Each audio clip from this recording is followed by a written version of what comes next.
मेरे अजीज दोस्तों, आप सबको NAQTV4 पर खुश आमदीद।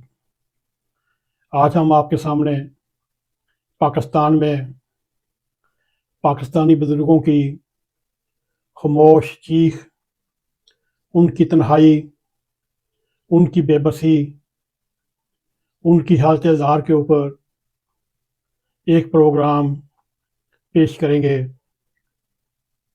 अगर आपने हमारे YouTube चैनल NAQTV4 को सब्सक्राइब किया तो बहुत शुक्रिया। अगर नहीं तो हमारी रिक्वेस्ट है, आप सब्सक्राइब भी करें। प्रोग्राम पसंद आए लाइक और शेयर करें। बेल आइकॉन को ज़रूर क्लिक करें ताकि हमारी आने वाली वीडियो आप तक पहुंच रहें। पाकिस्तान में गुर्बत, महंगाई, बेरोज़गारी, सियासी मसाइल पे बहुत गुफ्तगू होती रहती है। अमेरिका ईरान की जंग हो, खैबर पख्तूनख्वा हो, बलूचिस्तान, बन्नू लकी मरवत, आज़ाद कश्मीर में आबतरी फैली हुई हो, मुल्क में मार्शल लॉ का नकारा बज रहा हो, मगर ये सब एक तरफ, मगर पाकिस्तान में एक ऐसा अलमिया वकूफ़ पज़ीर हो चुका है जिस पर बहुत कम बात होती है। ये अलमिया बुढ़ापे में इंसान का बेवकूफ़ होना। ये वो उम्र है जहाँ जिस्म कमज़ोर हो जाता है मगर दिल, एहसासात पहले से ज़्यादा नाजुक हो जाते हैं और इंसान को दवाई से ज़्यादा तवज्जो, रोटी से ज़्यादा मोहब्बत करने की ज़रूरत है।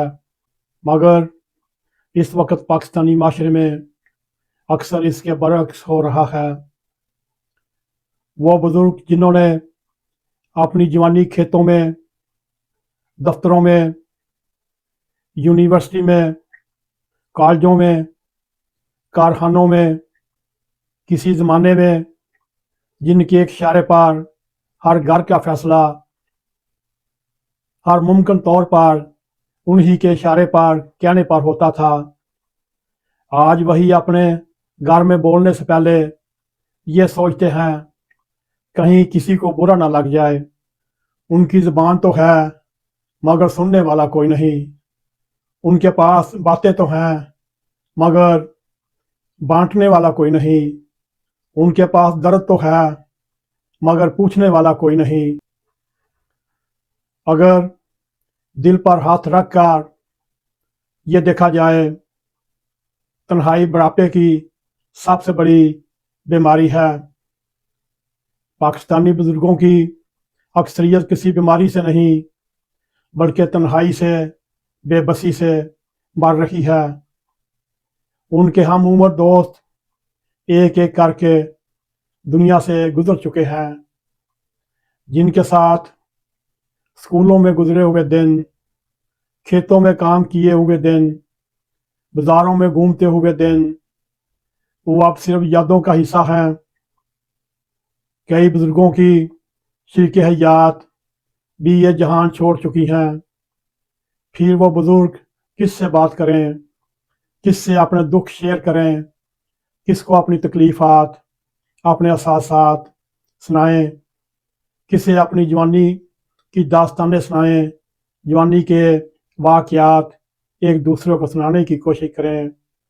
ये वो सवाल है जो उनके दिल में रोज़ जन्म लेता है और रोज़ ही अपनी मौत मर जाता है। हमारे माशरे की एक रवायत ये भी रही, वालिदैन अपनी हर खुशी कुर्बान करके औलाद के लिए जीते हैं, ज़मीनें बेच देते हैं, उनको तालीम दिलाते हैं, उनका दबदबा कायम करने की कोशिश करते हैं और बेटियों और बेटों को अच्छे आने वाले सुनहरे वक्त के लिए जेवर तक फरोख्त कर देते हैं, अपनी ज़रूरियात ख़त्म कर देते हैं।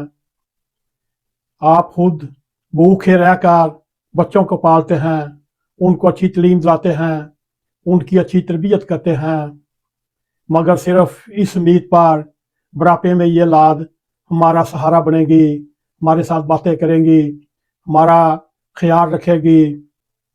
وقت کے ساتھ ساتھ یہ امید کئی گھروں میں ایک خاموش حسرت میں تبدیل ہو جاتی ہے۔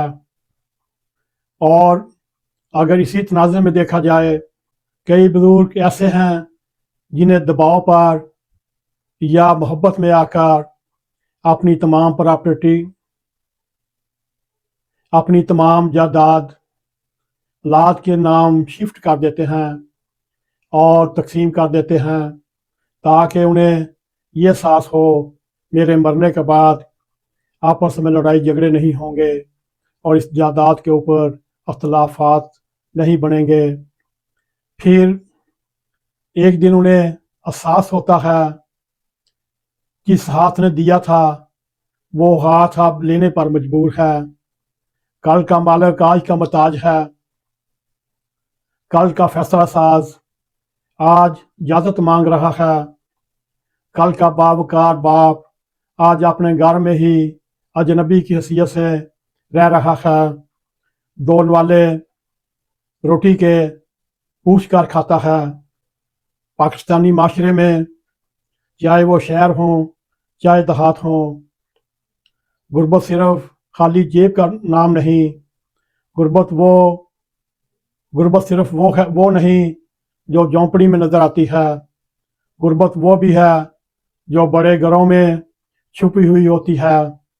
کئی بزرگ مالی طور پر آسودہ ہیں، سیٹل ہیں، اسٹیبلش اپنے آپ کو کر بیٹھتے ہیں، پینشن لیتے ہیں اور معقول جائیداد بھی رکھتے ہیں، مگر پھر بھی غریب ہیں، کیونکہ ان کے پاس بات کرنے والا کوئی نہیں، ان کے پاس وقت گزارنے والا کوئی نہیں، ان کے پاس احترام کرنے والا کوئی نہیں۔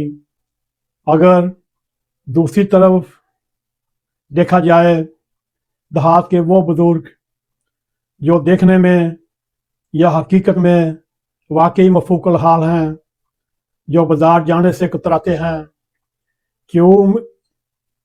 کیونکہ جیب میں چائے کے کپ کے پیسے تک نہیں، جو درباروں، مسجدوں، چوکوں میں وقت گزارتے ہیں، کیونکہ گھر میں ان کے لیے جگہ تو ہوتی ہے مگر اہمیت نہیں۔ آج کا معاشرہ رشتوں کو بھی منافع اور نقصان کے ترازو میں تولنے لگا ہے۔ جب تک انسان طاقتور تھا، اس کے اعصاب مضبوط تھے، وہ کما رہا تھا اور عزت کی زندگی جیتا تھا، جب اپنے فیملی کو فائدہ دیتا رہا تب تک اس کی گھر میں عزت قائم رہتی، مگر جس وقت اسی بزرگ، اسی مضبوط ہاتھوں والے اور اسی محنت سے کام کرنے والے کے جب ہاتھ کانپنے لگتے اور قدم لکھڑانے لگتے اور آمدنی رک جاتی، اس کی اہمیت بھی کم ہونے لگتی۔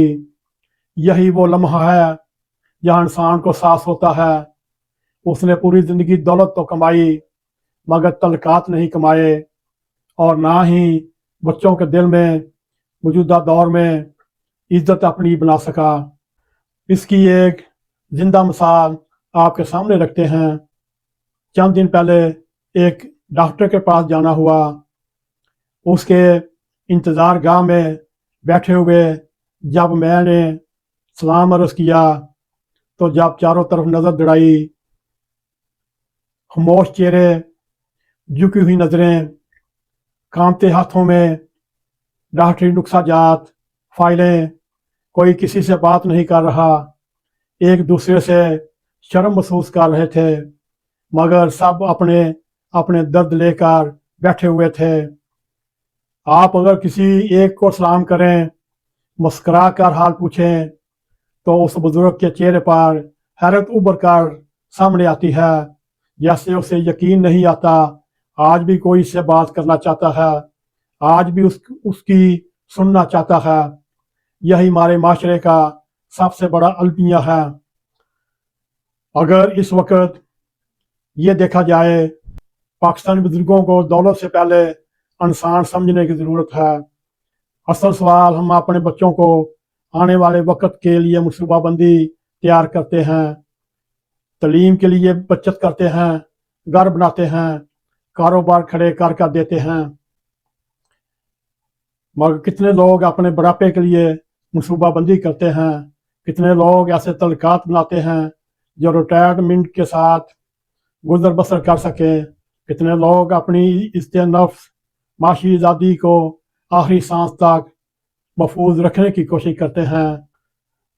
जब मैं बुजुर्गों के चेहरों पर उदासी देखता हूँ तो दिल बैठ जाता है। मुझे उनकी जुरियाँ नहीं रुलाती, मुझे उनके कमज़ोर चाल नहीं रुलाती, मुझे खामोशी रुलाती है जो उनकी आंखों में बसी हुई होती है। वो खामोशी जो कहती है हमने सबको संभाला मगर अब हमें संभालने वाला कोई नहीं। और शायद किसी माशरे के ज़वाल की सबसे बड़ी निशानी ये होगी वहाँ बुजुर्ग तो जिंदा हों मगर उनकी ज़िंदगी में किसी को दिलचस्पी ना रहे।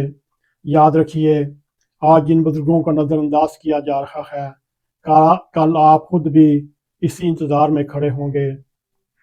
अगर आपको हमारा प्रोग्राम पसंद आए, इसको लाइक और शेयर करें, बेल आइकॉन को क्लिक करें और आने वाले प्रोग्राम आप तक पहुँचते रहें। इसी के साथ हमें इजाज़त दें। अस्सलाम वालेकुम व रहमतुल्लाहि व बरकातुहू।